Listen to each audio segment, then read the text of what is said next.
नमस्कार मित्रों, मैं हूं डॉक्टर हरिनिवास। चैनल का नाम है संस्कृत साहित्य एवं संस्कृति। महाभारत उद्योग पर्व चल रहा है।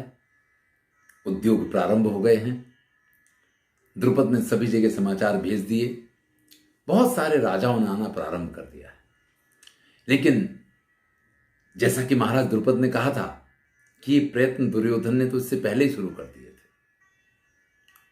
अब जिसको जिसके पक्ष में योग्य लगता है वो उसके पक्ष में भाग लेने के लिए जा रहा है। लेकिन जैसा श्री कृष्ण और बलराम उस विवाह में कह के आए थे कि भैया हमारे लिए तो दोनों लोग समान हैं, और बलराम तो कुछ अधिक ही झुक रहे थे कौरवों के पक्ष में। ऐसी स्थिति में श्री कृष्ण के पास दोनों ही लोग, दुर्योधन और अर्जुन, पहुंचते हैं उनकी सहायता प्राप्त करने के लिए। आज इस कथा प्रसंग को हम सुनेंगे। प्रस्थाप्य दूतान अन्यत्र द्वारकाम पुरुषर्षभ स्वयं जगाम कौरव्य कुंती पुत्रो धनंजय। भाई सब जगह तो दूत भेजे गए हैं, सभी स्थानों पे दूत भेजे गए कि वो आमंत्रण दे जाकर के कि महाराज युधिष्ठिर एक धर्म युद्ध करने जा रहे हैं और उस धर्म युद्ध में आपकी सहायता की जरूरत है। लेकिन श्री कृष्ण की द्वारका नगरी के लिए स्वयं अर्जुन प्रस्थान करते हैं।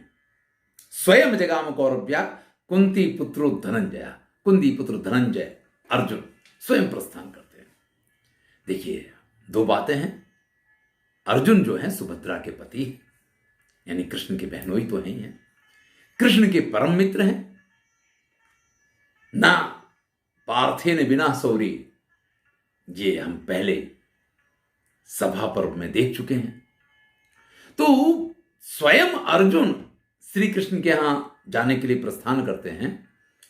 लेकिन जैसे ही विराट महाराज की सभा में से वो सारी बातें होने के बाद कृष्ण द्वारका के लिए गए थे, दुर्योधन ने तुरंत ही द्वारका के लिए प्रस्थान कर दिया था, क्योंकि उसके गुप्तचरों ने बता दिया था कि महाराज विराट की सभा में क्या क्या बातें हुई हैं, क्या बलराम ने कहा और क्या कृष्ण ने कहा, किसने क्या कहा है, वो सारे समाचार उन तक पहुंच चुके थे। इसलिए दुर्योधन सीधा वहां जाकर के पहुंच जाता है। आनर्त नगरी में पहुंच करके जब उनको समाचार मिला कि श्री कृष्ण तो अपने विश्राम में हैं, तो सीधे, क्योंकि ये सब तो जैसा कि मैंने कहा कि दुर्योधन का भी सीधा संबंध है श्री कृष्ण के साथ, कृष्ण का भी सीधा संबंध है, तो इनको किसी ने रोका नहीं। दुर्योधन जाते हैं और श्री कृष्ण को सोते हुए देख करके वहीं उनके सिर की तरफ एक उत्तम सिंहासन देख करके उस पर बैठ जाते हैं। भाई हमारे जैसे तो बेडरूम है नहीं कि बेड पड़ा है तो उसके सिराने की तरफ कहीं जगह ही नहीं, सीधी दीवार ही होगी है। यहां तो क्या है कि भवन ही इतने बड़े होते थे, कहीं भवन के मध्य में एक बेड पड़ा हुआ है और उधर भी सिंहासन इधर भी सिंहासन, चारों तरफ जैसा हुआ करता था। जैसे हमने दिव्य कुछ इस प्रकार के चित्र देखे हों या किसी फिल्म में इस प्रकार के दृश्य देखे हों, इस प्रकार की स्थिति है। तो सिर की तरफ बैठ जाते हैं। इधर अर्जुन भी जाकर के पहुंचते हैं, लेकिन पहले दुर्योधन पहुंच गया था। अर्जुन जब जाकर के वहां पहुंचते हैं तो देखते हैं कि भाई श्री कृष्ण सो रहे हैं।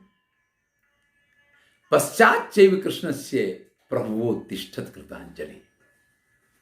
तो कृष्ण के पैरों की तरफ हाथ जोड़ के अर्जुन खड़े रह जाते हैं, बैठते भी नहीं हैं। सिंहासन की तो बात छोड़ दो और सिरहाने की तरफ की तो बात ही छोड़ दो। अब देखिएगा दोनों के स्थानों का अंतर देखिए। एक तरफ दुर्योधन है, जैसा मैंने कहा कि उनकी पुत्री का विवाह कृष्ण के पुत्र के साथ हुआ है, तो इस हिसाब से कृष्ण उनसे श्रेष्ठ हैं। अगर आप मानते हैं कि लड़के वाले श्रेष्ठ होते हैं क्योंकि आपने कन्या का दान किया है।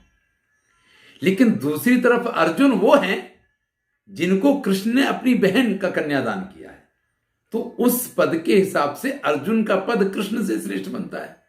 अगर हम लौकिक भाषा का प्रयोग करें या लौकिक व्यवहार से देखें तो वास्तविकता तो यह है कि अर्जुन ये अधिकार रखते हैं कि वो श्री कृष्ण के सिर के पास बैठ जाएं, लेकिन दुर्योधन का तो यही अधिकार है कि उसको पैरों के पास बैठना चाहिए।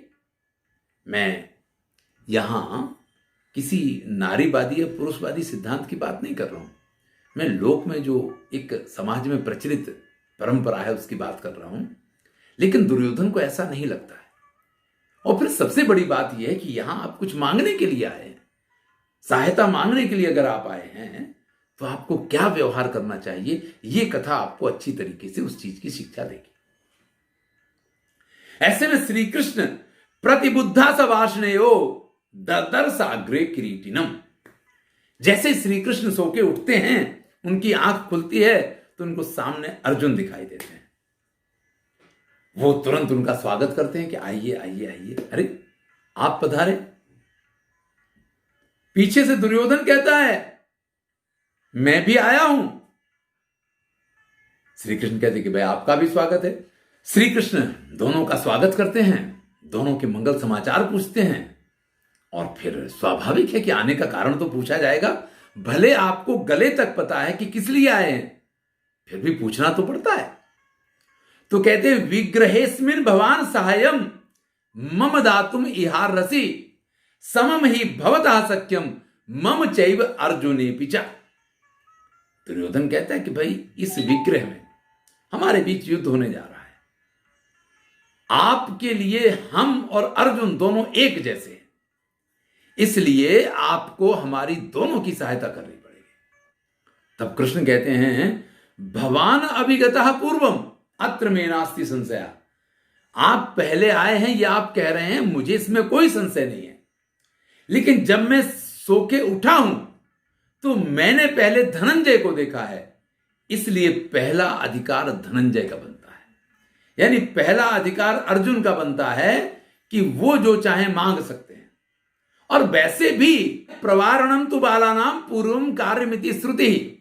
देखो भैया, एक तो बात यह है कि अर्जुन पे मेरी पहले नजर पड़ी, आप भले पहले आए थे, और दूसरी बात यह है कि शास्त्र ये कहते हैं कि पहला अधिकार बालक का बनता है, और अर्जुन तुमसे छोटे हैं, इसलिए पहला अधिकार अर्जुन का है कि वो जो चाहे मांग सकते हैं। अब चूंकि मुझे दोनों की ही सहायता करनी पड़ेगी, तुम्हारी भी अर्जुन की भी, ऑप्शन 2 है मत संहनन तुल्यानाम गोपानाम अर्बुदम महत। भाई जो मेरे जैसे ही शक्तिशाली श्रेष्ठ योद्धा हैं, ऐसे गोपों की अर्बुद संख्यात्मक मेरे पास सेना है। नारायणा इति ख्याता सर्वे संग्राम योधिना, नारायणी सेना के नाम से यह सेना जानी जाती है, और सभी संग्राम में युद्ध करने के लिए बड़े ही तत्पर और श्रेष्ठ योद्धा हैं। एक ये है, एक तरफ एक जन की सहायता मैं इससे करूंगा, अयुध्यमानः संग्रामे न्यस्त शस्त्रो अहम एकता। और दूसरा ऑप्शन यह है कि मैं शस्त्र धारण नहीं करूंगा, मैं युद्ध नहीं करूंगा, और निशस्त्र में एक व्यक्ति की सहायता करूंगा। तो भैया पहला अधिकार अर्जुन का है, चाहे तो वो मेरी नारायणी सेना को मांग लें, और या मुझे जो शस्त्र नहीं उठाएगा, जो युद्ध नहीं करेगा, बस आपके यहां मैं उपस्थित रहूंगा, और मेरी उपस्थिति ही जो है वो आप मांग सकते हैं। अब दुर्योधन के तो पेट में बड़ी गड़बड़ होने लग गई कि ऐसे में एक तरफ युद्ध ना करने वाले कृष्ण, अरे भैया इनको अपनी सेना में ले भी लोगे तो करेंगे क्या? जब व्यक्ति शस्त्र ही उठाने को तैयार नहीं है, जब व्यक्ति लड़ने के लिए तैयार नहीं है, तो युद्ध क्या बातों से थोड़े जीता जाएगा? तो अगर ये मुझे मिल भी गए तो होना क्या है इनसे? और जब अर्जुन को मांगना है तो वो तो अब उस नारायणी सेना को ही मांग लेगा। लेकिन जैसा कि आप जानते हैं, ये भक्ति और श्रद्धा की बात होती है। अर्जुन कहते हैं कि मुझे संपूर्ण नारायणी सेना नहीं चाहिए, मुझे निशस्त्र आपकी आवश्यकता है। आप हमारे पास आ जाइए, मुझे नारायणी सेना नहीं चाहिए। दुर्योधनस्तु तत्सैन्यम सर्वमावर्यत तदा। दुर्योधन के आनंद का पार नहीं रहा, क्योंकि उसको तो मुंह मांगी मुराद मिल गई, उसको तो ये सेना ही चाहिए थी, उसको तो कृष्ण कहां जरूरत थी कृष्ण की, क्योंकि कृष्ण को अगर समझ पाए तो फिर वो दुर्योधन कैसे रह जाएगा। अपनी मनोवांछित नारायणी सेना को प्राप्त करके दुर्योधन अत्यंत प्रसन्न हुआ। वो बलराम के पास जाकर के पहुंचता है, तो बलराम उससे कहते हैं कि भैया, विराट सभा में जो कुछ मुझे कहना था वो मैंने कहा था, तुम्हारे दूतों के पास से तुम्हें वो समाचार मिल ही गए होंगे, और जैसा कि श्री कृष्ण ने कहा कि वो दोनों की मदद करेंगे, वही मदद करेंगे। मैं इस युद्ध में ना तुम्हारी तरफ से शामिल होऊंगा, ना पांडवों की तरफ से शामिल होऊंगा, क्योंकि मेरी एक समस्या है, न चाहम उत्सहे कृष्णम बिना स्थातुम अपि क्षणम। मैं कृष्ण के बिना एक क्षण नहीं रह सकता हूं। यानी जिस पक्ष में कृष्ण होंगे मुझे उसी पक्ष में खड़ा होना होगा, तो मैं उनके विरुद्ध में खड़ा नहीं हो सकता हूं। अगर वो शस्त्र नहीं उठाएंगे तो मैं भी शस्त्र नहीं उठाऊंगा, यह संभव है। अब ध्यान दीजिए आप, श्री कृष्ण ने यह पूरा आयोजन किस लिए किया है कि वो शस्त्र नहीं उठाएंगे, क्योंकि महाराज विराट के यहां से आने के बाद इन भाइयों के बीच में अवश्य इस चीज को लेकर के चर्चा हुई होगी, चाहे वो चर्चा रास्ते में ही हो गई हो कि आपने जिस प्रकार से वहां कहा, सात्यकी ने जिस प्रकार से आपकी बात का विरोध किया, जिस प्रकार से द्रुपद ने आपकी बात का विरोध किया, ये बिल्कुल योग्य नहीं था। यानी या तो आपका मंतव्य गलत था या इतने सारे लोग गलत थे। तो अगर मंतव्य गलत है तो आपको अपने मंतव्य को सुधारना होगा, और अगर लोग गलत हैं तो वहां से हमें वापस नहीं आना चाहिए था। तो वहां से अगर हम वापस आ गए हैं, यानी हमने इस बात को सिद्ध कर दिया है कि वो लोग अपनी जगह पे सही थे, और अगर वो लोग सही थे तो आपको युद्ध में कौरवों का साथ नहीं देना होगा। तो उन्हें कह दिया होगा कि भाई हम आप दोनों एक जैसे हैं, अगर मैं युद्ध नहीं करूंगा तो युद्ध करने का अधिकार आपको भी नहीं है। बड़े भाई ने अगर कह दिया तो छोटे भाई ने सम्मति दे दी होगी कि ठीक है, आप युद्ध मत कीजिएगा, मैं युद्ध में भाग नहीं लूंगा, मैं शस्त्र नहीं उठाऊंगा, भाग नहीं लूंगा तो ठीक है। और तब तय हो गया होगा कि अगर भैया कोई भी कुछ मांगने आएगा तो तुम्हारे पास भेजा जाएगा। ये सारे काम कृष्ण ही ठीक से कर सकते हैं।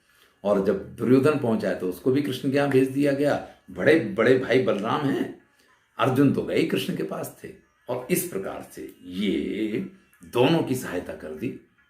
इसके बाद दुर्योधन अत्यंत प्रसन्न होकर के, जब उसको ये पता चल गया कि बलराम हमारी सहायता भले नहीं कर रहे हैं लेकिन पांडवों की सहायता भी नहीं कर रहे हैं, तो अत्यंत प्रसन्न होता है। कृतवर्मा के पास जाता है।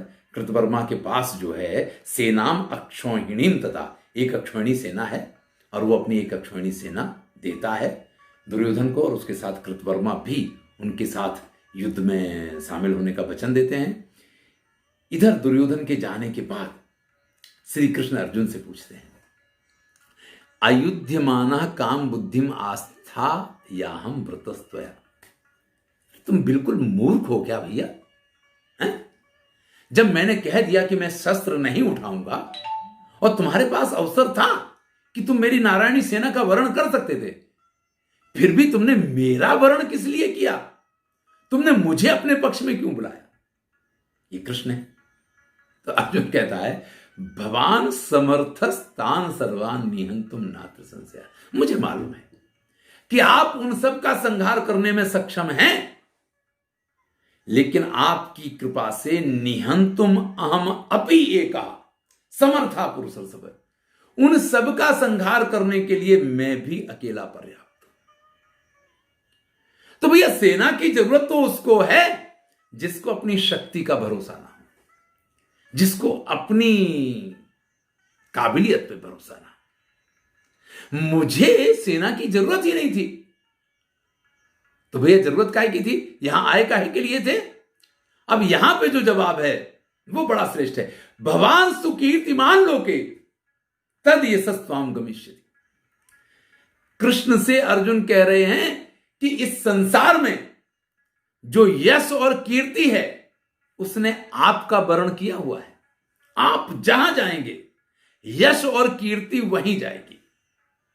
मुझे रणभूमि में सिर्फ विजय नहीं चाहिए, मुझे रणभूमि में यश और कीर्ति चाहिए। यानी अगर आप हमारे पक्ष में हैं तो यश कीर्ति स्वाभाविक रूप से हमारे पक्ष में आ जाएगी। अब यश कीर्ति का अर्थ क्या होता है? विजय है। यत्र योगेश्वर कृष्णो यत्र पार्थो धनुर्धरा तत्र श्री विजयो भूतिर ध्रुवा नीतिर मतिर मम। ये जो श्रीमद् भगवत गीता के अंत में संजय की उक्ति है धृतराष्ट्र के प्रति, उसका ये मूल आधार है। अर्जुन श्री कृष्ण से ये कह रहे हैं, मैं सेना लेके क्या करूं महाराज? अरे सेना जो कार्य करेगी, आपकी जितनी बड़ी सेना है ना, इतनी सेना का संहार करना या पूरी कौरव सेना का संहार करना, जैसे आप खड़े खड़े उसका संहार कर सकते हैं, ऐसे वो क्षमता मेरे पास भी है। अर्जुन को अपनी शक्ति और अपने बल और अपने उस पर पूरा पूरा विश्वास है। लेकिन सेना का संहार करने के बाद अगर अपयश मिले, अगर अकीर्ति मिले, तो फिर वो सब बेकार हो जाएगा। तो जहां आप हैं कीर्ति तो वहीं रहेगी, और अगर कीर्ति वहां रहेगी तो मुझे तो कीर्ति चाहिए, यश चाहिए। इसलिए मैंने आपका वर्णन किया है। मुझे सेना का वर्णन करने की आवश्यकता नहीं है महाराज। और बहुत समय से मेरी एक ही इच्छा थी, आप बहुत अच्छा रथ चलाते हैं, सारथ्यम तु त्वया कार्यम इति मे मानसम सदा। आप मेरे सारथी बन के रहो, बस यही मैंने हमेशा अपने मन में सोचा था। याद कीजिएगा, जब खांडव वन का दहन किया है तो श्री कृष्ण अर्जुन के सारथी बने थे, और पूरे खांडव वन को अर्जुन ने जला के अकेले खाक कर दिया था। सारे देवता सभी उनके ऊपर आक्रमण करने के लिए आए थे, और सबको उन्होंने अकेले हाथ से परास्त किया था कृष्ण की उपस्थिति में।